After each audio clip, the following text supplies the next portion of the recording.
Let us start with the next chapter, that is rotational motion. The first is moment of inertia. हमें moment of inertia निकालना है different चीज़ों का. First of all ring अगर perpendicular to plane है तो M R square आएगा. Diametric axis है तो एम आर स्क्वायर बाई 2 होगा. डिस्क की बात करें तो परपेंडिकुलर टू प्लेन है तो एम आर स्क्वायर बाई 2 होगा, और डायमेट्रिक एक्सिस के अलोंग है तो एम आर स्क्वायर बाई 4 होगा. ठीक है. एनुलर डिस्क की बात करें, एनुलर डिस्क है तो परपेंडिकुलर टू प्लेन है तो एम इंटू में R1 square plus R2 square by 2 होगा, और अगर डायमेट्रिक एक्सिस के अलोंग है तो m बाई 4 इंटू में R1 square plus R2 square होगा. सॉलिड स्फीयर की बात करें, डायमेट्रिक एक्सिस के हो या कैसे भी हो, सॉलिड स्फीयर का 2/5 mr स्क्वायर होता है. होलो स्फीयर की बात करें, थिन होलो स्फीयर की बात करें तो 2/3 mr स्क्वायर होता है. थिन रोड का जो होता है अबाउट सेंटर ऑफ मास निकाले तो ml स्क्वायर बाई 12 होता है, और अबाउट एंड्स निकाले तो ml स्क्वायर बाई 3 होता है. थिन होलो सिलेंडर की बात करें तो about geometrical axis that is perpendicular to length बात करें तो एम आर स्क्वायर होता है. अबाउट परपेंडिकुलर एक्सिस जो कि पास करते हैं थ्रू सेंटर ऑफ मास, उसका M R square by 2 M R square by 2 plus M L square by 12 होता है. सॉलिड सिलेंडर का बात करें तो अबाउट जियोमेट्रिकल एक्सिस जो कि परपेंडिकुलर होता है टू द लेंथ, उसका जो होता है एम आर स्क्वायर बाई 2 होता है, और about the axis perpendicular to length and passing through the centre of mass, उसका M L square by 12 plus M R square by 4 होता है. रेक्टेंगुलर प्लेट की बात करें तो through centre of mass and perpendicular to plane की बात करें तो वो होता है एम इंटू में A square plus B square by 12. अगर थ्रू सेंटर ऑफ मास आ रहा है एंड परपेंडिकुलर टू बी है, जिसको टच कर रहा है वो होगा एम बी स्क्वायर बाई 12. ठीक है. परपेंडिकुलर एक्सिस थ्योरम की बात करें, if a body B in X Z plane है तो I X plus I Z equal to I Y होगा, यानी कि प्लेन की दोनों एक्सिस का जो मोमेंट ऑफ इनर्शिया उसके लॉन्ग होगा वो परपेंडिकुलर एक्सिस के बराबर होगा. ठीक है.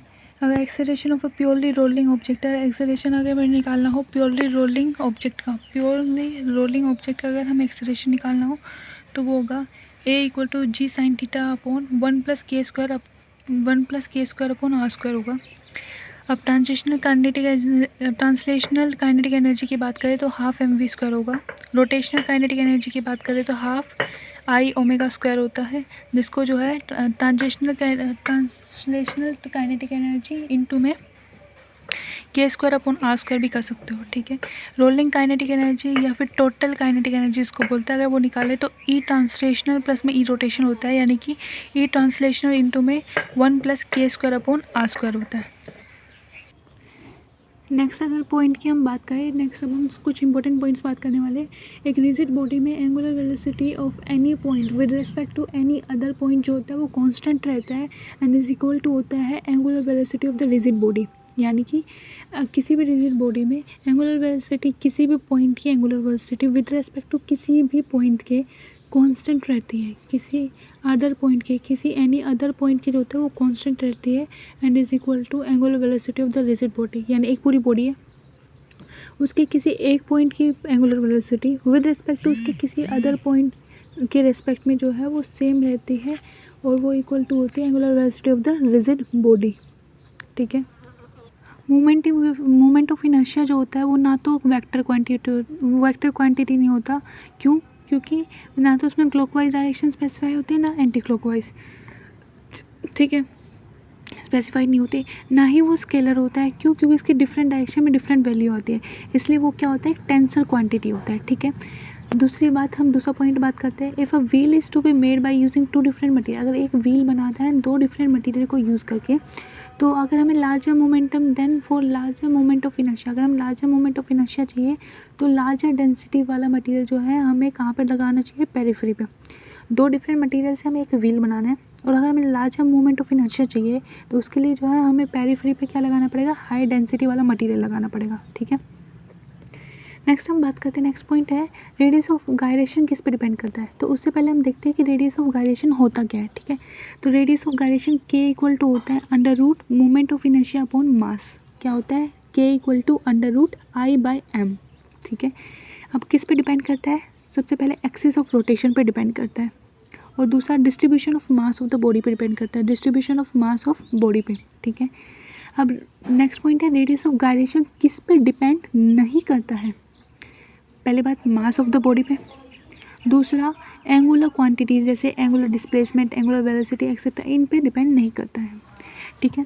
नेक्स्ट पॉइंट, अगर सिमेट्रिकल सेपरेशन कर रहे हैं हम रेडियस, अगर सिमेट्रिकल सेपरेशन कर रहे हैं तो रेडियस ऑफ गायरेशन जो है वो चेंज नहीं होगा। देखो जैसे मान लो ये वाला फिगर देखो, इसमें आप जो है एक सिमेट्रिकल पार्ट यानी कि एक सिमेट्रिकल पार्ट को रिमूव कर रहे हो, जैसे कि m/4 को रिमूव कर रहे हो बाहर, तो इसमें जो है रेडियस ऑफ गायरेशन चेंज नहीं होगा।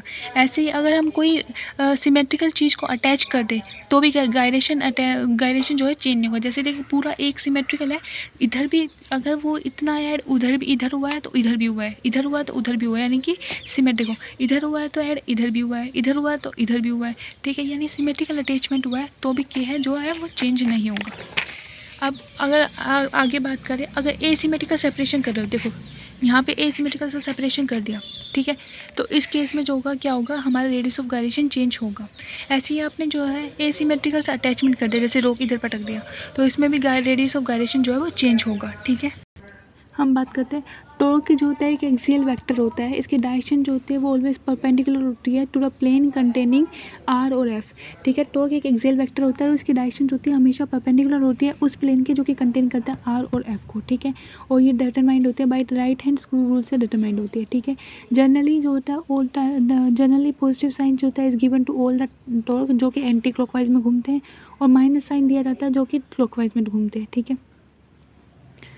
ठीक है। ये कुछ वो ज़्यादा इंपॉर्टेंट पॉइंट नहीं है, ठीक है। नेक्स्ट हम बात करते हैं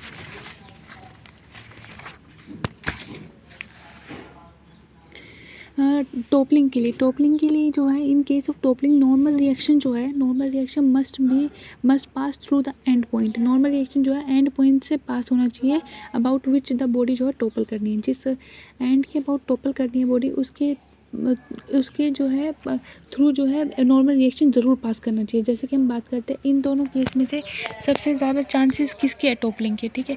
दोनों सिचुएशंस में किसके ज़्यादा टॉपलिंग के चांसेस है, ए के, ठीक है। ऑब्वियस सी बात है ए ज़्यादा जल्दी हो सकता है, ठीक है, ठीक है। नेक्स्ट हम बात करते हैं एंगुलर मोमेंटम जो होता है एक एक्सियल वेक्टर होता है। क्या होता है, एक एक्सियल वेक्टर होता है, ठीक है। नेक्स्ट टॉर्क जो होता है वो आर क्रॉस एफ होता है। इसको डिफाइन करते हैं as a movement of force. कैसे डिफाइन करते हैं, as a movement of force define करते हैं। और ये ऑल्सो डिफाइंड होता है क्योंकि इसका दूसरा फॉर्मूला जो होता है वो आर क्रॉस पी भी होता है, आर क्रॉस पी भी होता है, पी भी होता है, इसलिए इसको डिफाइन करते हैं as a movement of linear momentum भी डिफाइन करते हैं, ठीक है। सॉरी ये पॉइंट में थोड़ा करेक्शन है। टॉर्क जो होता है वो आर क्रॉस एफ होता है, इसलिए इसको मोमेंट ऑफ फोर्स बोलते हैं। और एंगुलर मोमेंटम जो होता है वो आर क्रॉस पी होता है, इसलिए इसको मोमेंट ऑफ लीनियर मोमेंटम बोलते हैं, मोमेंट ऑफ लीनियर मोमेंटम बोलते हैं, ठीक है। अगर एंगुलर मोमेंटम जो होता है वो M V R sine theta होता है, M V R sine theta होता है, ठीक है। अगर जो है आर और वी वेक्टर जो है वो पैरेलल या एंटी पैरेलल है तो उस केस में जो है हमारा एंगुलर मोमेंटम क्या होगा, ज़ीरो होगा, ठीक है। अगर आर और वी वेक्टर जो है वो एक दूसरे के परपेंडिकुलर है तो जो है उस केस में एंगुलर मोमेंटम जो है मैक्सिमम होगा, ठीक है, ठीक है। नेक्स्ट है if a system is isolated from its surrounding. अगर उस सिस्टम को जो है आइसोलेट कर दे from the surrounding that is any internal interaction between the different part of the system can not alter, यानी कि एक्सटर्नल टॉर्क क्या है, ज़ीरो है। अगर एक्सटर्नल टॉर्क ज़ीरो है तो एंगुलर मोमेंटम जो है कंजर्व रहेगा, यानी कि I1 ω1 = I2 ω2 रहेगा, ठीक है। इससे जो है आप जो है अगर रेडियस ऑफ गायरेशन के टर्म में भी याद करना चाहो तो याद कर सकते हो, K1² इंटू में N1, N क्या है, फ्रीक्वेंसी है, ठीक है। K1² इंटू में N1 = K2² इंटू में N2, ठीक है। Angular velocity of the planet जो होती है, next point angular velocity of the planet जो होती है about the angular velocity of the planet जो होती है अबाउट द सन जो होता है वो इंक्रीज़ होती है due to decrease in the I, जब वो इसके क्लोजर जाती है सन के, ठीक है। अब बॉडी जो होती है वो रोटेट कर रही है about a fix axis essential. एक बॉडी जो कि रोटेट कर रही है अबाउट अ फिक्स एक्सिस, अगर कोई बॉडी है वो रोटेट कर रही है फिक्स एक्सिस के अलोंग, तो उसके पास एसेंशियली क्या होना चाहिए, रोटेशनली काइनेटिक एनर्जी होना चाहिए। ठीक है, नेक्स्ट हम बात करते हैं moment of inertia of rigid body about a given axis is numerically जो होता है वो इक्वल टू होगा twice of kinetic energy, rotational kinetic energy, अगर वो यूनिट एंगुलर मोमेंटम से जो है रोटेट कर रहा है। यूनिट एंगुलर वेलोसिटी जो है वो यूनिट एंगुलर वेलोसिटी से जो रोटेट कर रही है। सीधी सीधी बात है, I equal to moment of inertia जो होता है वो किसके बराबर होता है, 2kr। 2kr मतलब कि 2 इंटू में rotation kinetic energy upon omega square होता है। ठीक है, अब ओमेगा स्क्वायर को 1 कर देंगे तो ये 2 इंटू में रोटेशन काइनेटिक एनर्जी के बराबर हो जाएगा। ठीक है, नेक्स्ट पॉइंट है रोटेशन काइनेटिक एनर्जी जो होता है डिपेंड करता है on the axis of rotation. Rotation kinetic energy जो होता है डिपेंड करता है अपॉन एक्सिस ऑफ रोटेशन पे डिपेंड करता है। नेक्स्ट पॉइंट है हमारे पास कि प्योर रोलिंग के लिए देयर मे और may not be friction on the surface. Pure rolling के लिए जो है फ्रिक्शन हो सरफेस पे हो भी सकता है और नहीं भी हो सकता है। ठीक है, ऑन अ फिक्स्ड स्मूथ, अगर कोई फिक्स है, फिक्स स्मूथ इंक्लाइन सरफेस है, फिक्स्ड है, स्मूथ है, इंक्लाइन प्लेन है, तो pure rolling can not sustain, वो वहाँ पे प्योर रोलिंग जो है वो सस्टेन नहीं कर सकती है। ठीक है, नेक्स्ट पॉइंट है the displacement of the point of contact with the surface is equal to 0 होता है in pure rolling, so work done is equal to 0 होता है। ठीक है, क्या बोल रहा है कि displacement of point of contact का जो डिस्प्लेसमेंट होता है with respect with the surface is equal to 0 होता है, इसलिए वर्क डन क्या होता है प्योर रोलिंग में 0 होता है। ठीक है, नेक्स्ट पॉइंट है एंगुलर मोमेंटम जो होता है वो कंजर्व्ड रहता है about the point of contact in pure rolling. Pure rolling में पॉइंट ऑफ कॉन्टैक्ट क्या रहूँगा, एंगुलर मोमेंटम क्या रहता है, कंजर्व रहता है। ठीक है, अब हम कुछ पॉइंट्स बात करते हैं इंक्लाइन प्लेन के लिए। ठीक है, तो वेलोसिटी ऑफ द फॉलिंग और स्लाइडिंग बॉडीज़ जो होती है वो अलोंग द इंक्लाइन प्लेन जो होती है वो इक्वल होती है।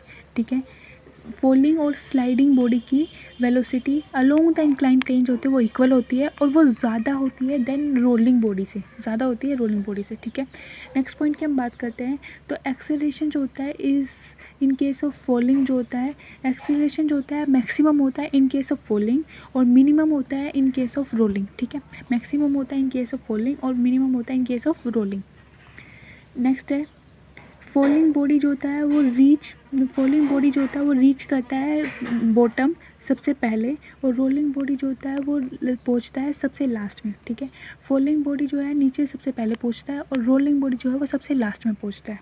ठीक है, अगर डिफरेंट बॉडीज़ जो है हम अलाउ कर रहे हैं to roll down on a incline plane, तो जो है जिसका सबसे कम k square upon r square होगा, जिसका सबसे कम k square upon r square होगा वो सबसे पहले पहुंचेगी, जिसका सबसे ज़्यादा k square upon r square होगा वो सबसे लास्ट में पहुंचेगी और जिसका इक्वल होगा वो साथ में पहुंचेगी। ठीक है, अब है हमारे पास एक इक्वेशन है कि मान लो ये हमारे पास फिगर दे रखा है एक।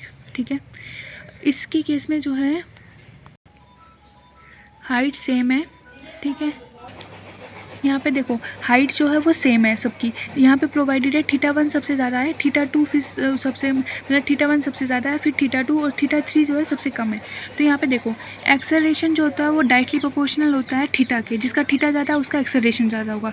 टाइम जो होता है वो थीटा के इन्वर्सली प्रोपोर्शनल होता है, जिसका थीटा ज़्यादा उसका टाइम सबसे कम होगा और वेलोसिटी जो है तीनों केस में इक्वल आएगी। ठीक है, नेक्स्ट पॉइंट की हम लोग बात करते हैं कि when a body perform pure rolling then its motion is pure rotatory होता है अबाउट द एक्सिस। इसका मोशन जो होता है वो प्योर रोटेटरी होता है अबाउट द एक्सिस, जो कि passing through the end of the contact passing through the point of contact जो कि पैरेलल होती है to the surface and perpendicular होती है to the direction of motion. इसको बोलते हैं इंस्टेंटेनियस एक्सिस ऑफ रोटेशन बोलते हैं। ठीक, जब हम लोग एक रिंग, डिस्क, होलो स्फीयर और सॉलिड स्फीयर को रोल करवाते हैं इंक्लाइन प्लेन पे, तो वेलोसिटी जो होती है वो सबसे ज़्यादा वेलोसिटी किसकी होगी, सबसे ज़्यादा वेलोसिटी सॉलिड स्फीयर की होगी, फिर डिस्क की होगी, फिर जो है होलो स्फीयर की होगी और फिर जो है रिंग की होगी। ठीक है, दोबारा से रिपीट कर रही हूँ, वेलोसिटी सबसे ज़्यादा सॉलिड स्फीयर की होगी, फिर डिस्क की होगी, फिर जो है वो होलो स्फीयर की होगी और फिर जो है हमारी रिंग की होगी। एक्सेलरेशन जो है वो डायरेक्टली वही होगा जो कि डायरेक्टली प्रोपोर्शनल होगा वेलोसिटी के, जो वेलोसिटी का वो है ऑर्डर है वही एक्सेलरेशन का होगा और टाइम का जो होगा वो इन्वर्सली प्रोपोर्शनल होगा वेलोसिटी के, यानी कि जो वेलोसिटी का ऑर्डर होगा उससे अपोजिट क्या होगा, हमारा टाइम का रिलेशन होगा, ठीक है।